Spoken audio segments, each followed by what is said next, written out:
Would like to briefly take a moment and say thank you to everyone who has continued to join us over at the Florida Maquis Patreon channel. The Holy Bible teaches us, rejoice always, pray without ceasing, give thanks in all circumstances, for this is the will of God in Christ Jesus for you. If you'd like to join us over there, it's only $1 per month at the base level, and even less than that if you sign up for an entire year, and no matter what level you choose, it's fully refundable. First 90 days, no questions asked. What's the difference between YouTube and Patreon? At Patreon, we can take the gloves off. There are no censors. We have, of course, the Patreon firewall, and then we also have Vimeo that we're partnering with, and that gives us one extra layer of protection where we can speak our minds and we can take advantage of rights that we used to enjoy in this country freely. Would love to have you over there. There are hundreds of exclusive videos never before seen here on YouTube. Please, if you have the ability, would love to have you over there. You won't regret it. God bless all of you, and thank you so much. This is off of the coast of Antarctica, near a place called, I don't know if it's called the Rothschild Glacier or Rothschild Island, but this is the web-based version of Google Earth. And there are all these equidistant, what look like holes in the seafloor. And then there's a giant triangular shape here. There's a much smaller triangular shape here. And over here, it's kind of hard to see. It looks like there's two triangles facing each other, almost as if they were together. It would look like an hourglass. One here and then one here. And the bottom part of that one is kind of obscured by the logo, the Google logo. I did see that, but it is there if you look through it. But at regular, or I should say the more advanced version of Google Earth Pro, I wanted to cover something today that goes to the techniques that you can use with this tool.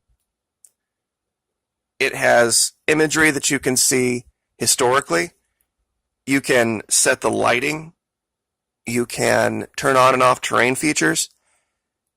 And you can change your aspect. Pardon me. Meaning that you can change the angle at which you're looking at something, and it reveals so much more.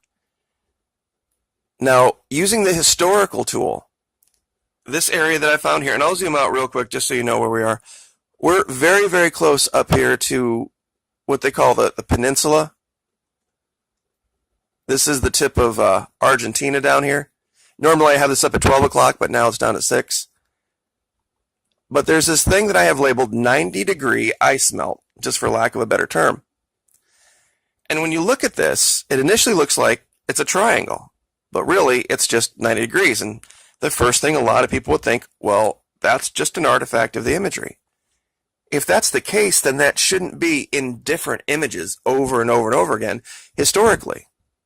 But as we go back, that was 13, this is 12. Here's 11, and you can see all the other ice around change. But that 90-degree thing stays there, and that just doesn't occur in nature. And there's no structures out here off the coast of the Rothschild Glacier out floating in the middle of the water that we could attribute this to. Now, one of the other techniques that you can use that applies right in this same area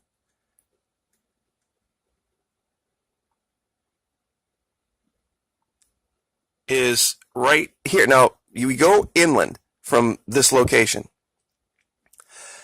and you see nothing but this giant sheet of white. And you would think, well, there's nothing there. You can zoom in, and there's nothing there. Zoom in and out, which is all the web-based version would allow you to do. But you can do this in Google Earth Pro. Now watch this. Same area. We were just right here. Now look at it. See this 90-degree deal right here? I mean, this looks like it could be a natural bay, but this? No way. And this is right in that general region where all of those equidistant holes in the seafloor were on the other image. That's why if we could combine the two images, it looks very much like there was, they've had this idea for power generation, and it's still kind of in its infancy, that they would mount these giant baffles on the seafloor in areas where there was the tide, and the tide going in and out and in and out would move these back and forth, creating limitless amounts of energy. You have to wonder if maybe, just maybe, they had mastered that technology.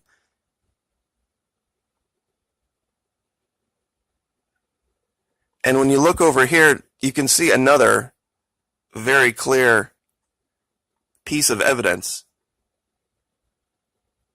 that these waterfront structures were influenced by hand of man. And it makes me wonder if that story about the 7,400 gigatons of fake snow might be something where they want to hide more of this. I mean, when you look at this and then you look at this, you can see structures like this all around coastal cities, modern coastal cities, I guess I should say. And it's funny because when you scroll out, it covers back up. You have to really take the time to maintain your aspect angle, to be looking at things, where you just tip up the camera and then zoom in. And it all just appears. There's so many things down here that just appear. And you can see there are all sorts of different things we've discovered. Cable structures, tunnel structures. I haven't probably looked up here on the peninsula as much as I should. And I've kind of left it alone because some of this could be modern man, because of all of the different places that they've gone in Antarctica. This place is probably the most popular. But we'll definitely look a lot more at it. But given everything that we've found so far, I don't think it's going to be hard. And I always like to show this structure right here, if I have a chance to. This was one of the bellwether points in the investigation where we found 6 of those cable tunnel structures, each marked out by 1 league. And there was no denying at that point that these were constructs, not flaws in the imagery, which is what a lot of people allege this is. So I guess we will leave it there. But I don't really know what to say about the whole YouTube thing other than what I've already said. I know it's frustrating. But, and you can say that, Google has some type of a political bias. The only problem I have with the argument about Google or YouTube having a political bias, the same people who are in charge of Google and YouTube now were the same people who were in charge of Google and YouTube back during 2009, 10, 11, and 12, when a lot of those right-wing channels weren't saying a word about political bias then. They were making money hand over fist. Alex Jones and all of the different, the Mayan Doomsday channels and all those, they were doing great. And then all of a sudden the election happened, and there was some evidence that came forth that people were monkeying around with things. And so YouTube and Google starts to police itself a little bit, and one of the channels that got hit the hardest was not a left-wing channel. It was not a right-wing channel. It was a left-wing one. David Pakman and Kyle Kalinske, they got clobbered just as bad as, Alex Jones and other right-wing outlets. So I think they just want to get rid of controversy on the platform of any kind. And politics, by definition, is controversy. So, but Antarctica seems to be immune to all of this. So, as we discover these types of things, we will get in front of a camera and share them with you guys and show you what's going on. But just Google the Rothschild Glacier, and all of that stuff I just showed you will be pretty apparent. Anyway, thank you so much. Like, share, subscribe. We'll see you next time.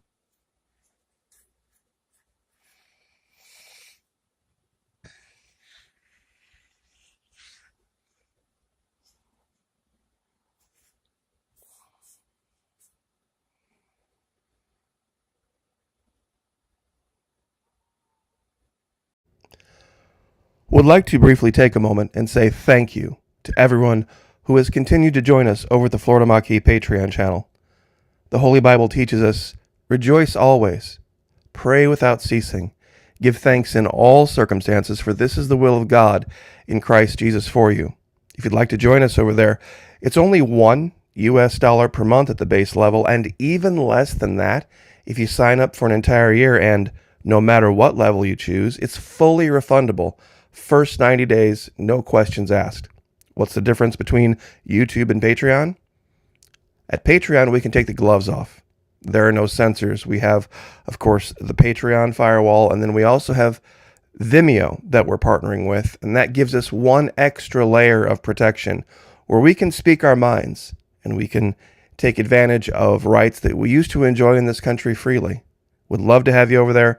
There are hundreds of exclusive videos never before seen here on YouTube.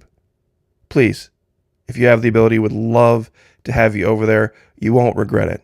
God bless all of you, and thank you so much.